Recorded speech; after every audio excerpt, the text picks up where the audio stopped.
கிறிஸ்டோகேமி மூடிய மலர் மகரந்த சேர்க்கை. நாம் பார்த்து கொண்டிருப்பது காமிலினா பெங்காலன்சிஸ் தாவரத்தின் தரைகீழ் தண்டில் காணப்படும் கிறிஸ்டோகேமஸ் மலர்களாகும். மலர்கள் மகரந்த சேர்க்கைக்காக திறக்காமலும் அல்லது இனப்பெருக்க உறுப்புகளை வெளிக்காட்டாமலும் மூடிய நிலையில் மலரில் மகரந்த சேர்க்கை நடைபெறுவது கிறிஸ்டோகேமி எனப்படுகிறது.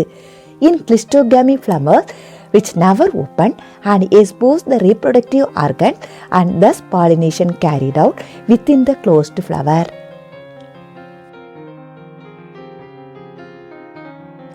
கிறிஸ்டோகேமஸ் வகை தாவரங்களுக்கு எடுத்துக்காட்டுகள் காமிலினா, வயோலா மற்றும் ஆக்சாலிஸ்.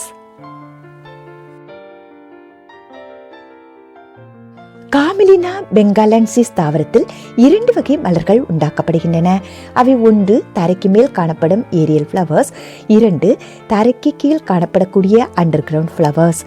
தரைக்கு மேல் காணப்படும் மலர்கள் பிரகாசமான நிறத்துடன் தீர்ந்த வகை சாஸ்மோகாமஸ் மலர்களை கொண்டு பூச்சி மூலம் அகல் மகரந்த சேர்க்கையில் ஈடுபடுகின்றன.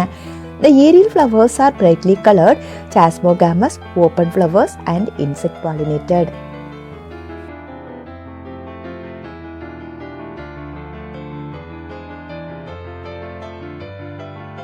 தரை கீழ் மலர்கள் தரை கீழ் மட்ட நிலத்தண்டின் கிளைகளிலிருந்து உருவாகின்றன.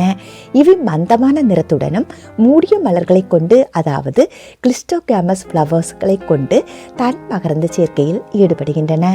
இந்த மலர்கள் ஒருபோதும் திறப்பதில்லை. மலர்கள் திறக்காமல் மூடிய நிலையிலேயே விதைகளை உருவாக்குகின்றன. இவை மகரந்த சேர்க்கை நடத்தும் முகவர்களை சார்ந்திருப்பது இல்லை.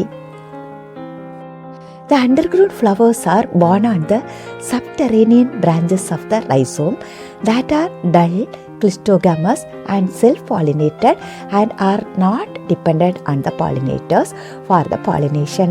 They does not open during their lifetime and produce their seeds in the closed condition of the flowers. Self pollination தன் மகரந்த சேர்க்கையை தாவரங்களில் ஊக்குவிக்க மலர்களில் கிறிஸ்டோகேமஸ் வகையிலான மூடிய மலர்களை கொண்ட தகவமைப்பு காணப்படுகிறது. இது தன் மகரந்த சேர்க்கையை ஊக்குவிக்க காணப்படும் ஒரு மெக்கானிசம் ஆகும்.